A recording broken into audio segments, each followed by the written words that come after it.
I welcoming you all to this module 5 of Unit 3 Petrology. In this module, we will be seeing sedimentary rocks, sandstone and shale. Myself Sarath Kumar from GCE Dharmaburi. In this module, we will be learning about sedimentary rocks, sandstone and shale with its description, mineral present, texture, structure, occurrence, properties, uses and distribution. Sedimentary rocks, sandstone. Description. Among sedimentary rocks, sandstones are very abundant and are next only to shales in this respect. They are nearly 15% of the sedimentary rocks of the earth crust. They are very common clastic rocks made up of sand and are described as arenaceous rocks. Sandstones are stratified and sometimes fossiliferous too. Composition wise also, these rocks are much simpler.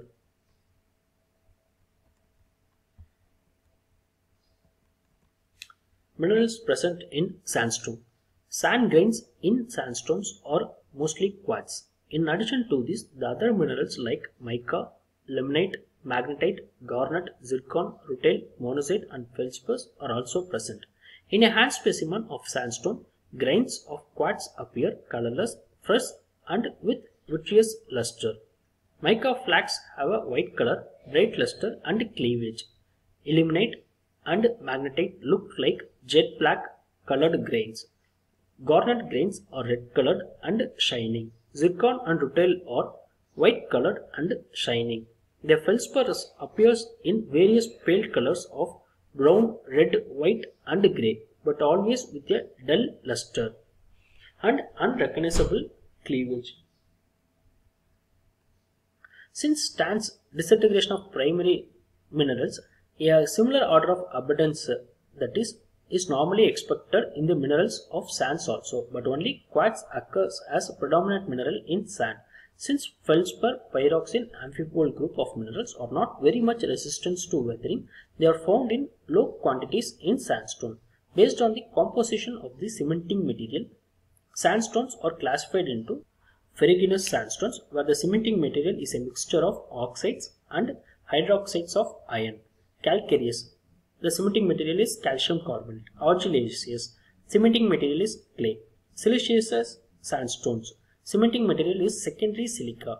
Glauconitic sandstones, cementing material is glauconite. Sandstone properties. Based on the size of sand grains, the sandstones may be coarse grained, medium grained or fine grained, but generally the sand grains in any sandstones will be nearly of the same size. The sand grains present may be rounded or sub-rounded or angular in shape. In hand specimens, it is difficult to infer this character. Sandstones occur in different colors such as white, red, brown, yellow, grey and green. By virtue of their mode of formation, sandstones are generally porous and permeable. The porosity of sandstones is dependent on the size and shape of the sand particles and the nature of packing. The smaller the size of the particles, the more the porosity. The more angular the grains, lesser the porosity. Further, the degree of cementation also contributes to the porosity. Therefore, sandstones are very considerably in their porosity and permeability. Generally, 10 to 20% porosity is attributed to sandstones.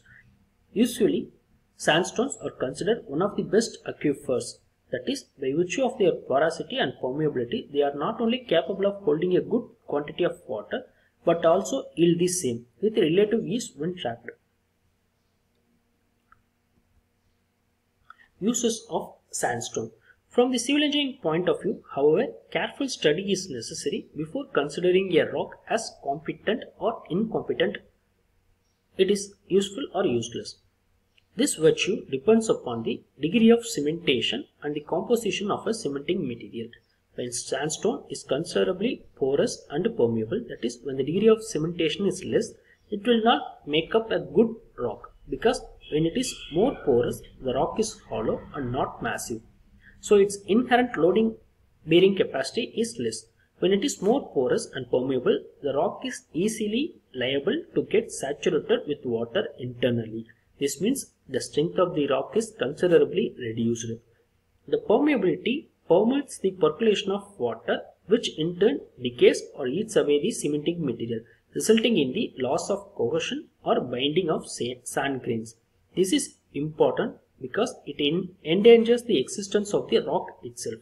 This is more so in the case of calcareous sandstone, because in calcareous sandstone the cementing material is calcium carbonate, which easily reacts with water, and the cementing material will get lost, making the rock losing its integrity. Thus, if sandstones are well cemented, if the grains are angular and quartz in composition, the siliceous sandstones are the best and highly satisfactory for all civil engineering purposes. That is, to be at the site of, it is used at the site of foundation, to be used as building stone, to be used for railways, for tunneling, and so on and so forth. This is because they are strong, durable, and easily workable. Siliceous sandstones having cementitious material as secondary silica. Ferruginous sandstones come next in order of preference. Calcareous sandstone may initially be strong but may not be durable. Argillaceous sandstones are not desirable as the clayey matter on contact with water forms weak and lubricating matter. It may segregate and provide a slippery base. Some of the Vindhyan sandstones are the best known rocks for their competence and are considered as good as granites. Sandstones are easily workable. Famous temples, forts like Red Fort of Delhi, Fort of Agra, and stupas of Sarnath and Sanchi are a few prestigious and ancient constructions of sandstone. Distribution of sandstone. Sandstone reserves in India are found over the states of Andhra Pradesh, Assam, Bihar, Gujarat, Haryana, Madhya Pradesh, Meghalaya, Mizoram, Karnataka, Odisha, Punjab, Rajasthan, Uttar Pradesh, Tamil Nadu, and West Bengal. The next sedimentary rocks is shale. Description. Shales are the most abundant sedimentary rocks, representing nearly 80% of them. In other words, shales are more abundant than all other sedimentary rocks put together. Like sandstones, shales are also typical clastic rocks formed out of mechanically transported and deposited sediments. Minerals present in shale. Mineralogically, shales are mainly made up of montmorillonite, having chemical composition given here. Aluminum, it has aluminum, silica, oxygen. It is hydrous, it contains OH. The other common minerals are kaolinite, illite, chlorite, halloysite, and pyrophyllite. The relative proportion of these minerals may vary depending on many factors. In addition to this, shales may also have calcareous, siliceous, ferruginous, and glauconitic material. Properties of shale. These are made up of solid particles of extremely fine size, that is silt and clay. Stratification, one of the diagnostic property of sedimentary rocks. Here rather lamination, the layers are very thin. When the layers are very thin, the stratification is called lamination. Is best seen in shales because the individual layers are very thin and differently colored. Shales often contains fossils, as we see in sedimentary rock. It contains both flora and fauna. Flora means plant fossils and fauna means animal fossils also. Shales are remarkably uniform in composition. They are mostly hydrous aluminum silicates in composition. Because their constituent clay materials are product of weathering of feldspars, other primary silicate minerals. So it is basically a composition of hydrous aluminum silicate. Macroscopically, shales show different colors such as white, red, yellow, green, brown, and black in case of carbonaceous cement material, but usually they are pale colored or white. They are compact and extremely line grained.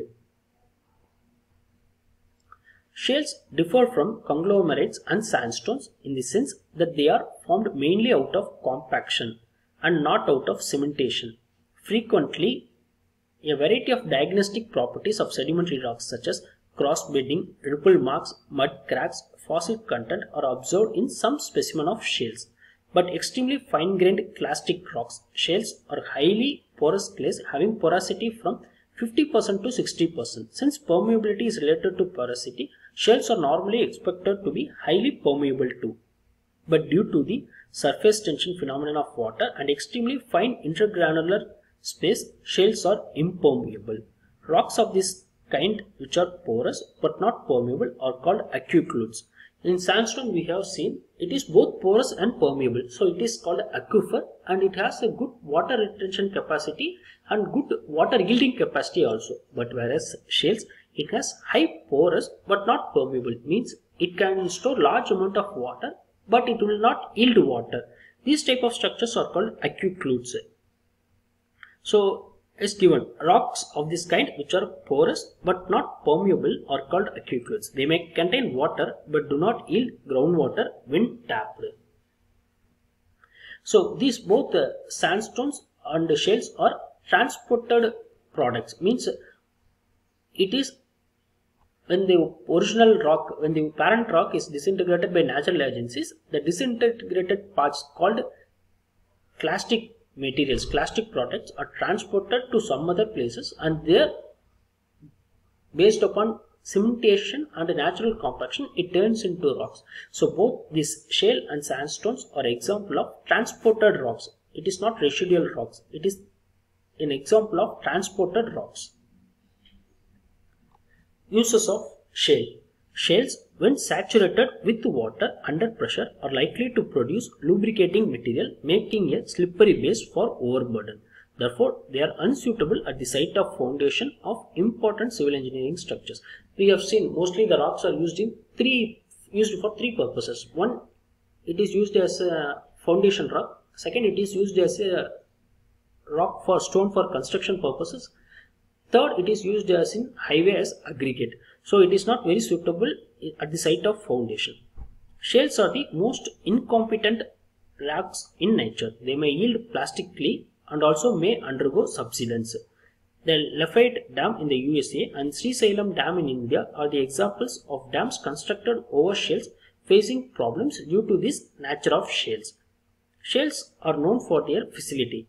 For this, the foregoing reasons, the shales are unsuitable as construction material, as road metal, as railway ballast, as aggregate, and also for tunneling. So if you see shale, it's better you go away from that construction site, and you don't use shale rock as any type of rock in any use of civil engineering field. So shales are the most incompetent rock of all the rocks seen.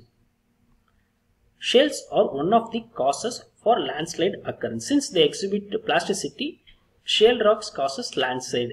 Thus, from different viewpoints, shales are very unsuitable for civil engineering purposes. However, shales are highly useful in other respects, like on disintegration, they produce soils which are indispensable for agriculture. They form one of the chief raw materials for cement manufacture. They are invaluable as capped rocks in the occurrence of oil and gas deposits. These are the very few areas in which shales are used highly. Distribution of shale. Shale as such is found in small patches in central India, particularly across Godavari basin. Thank you.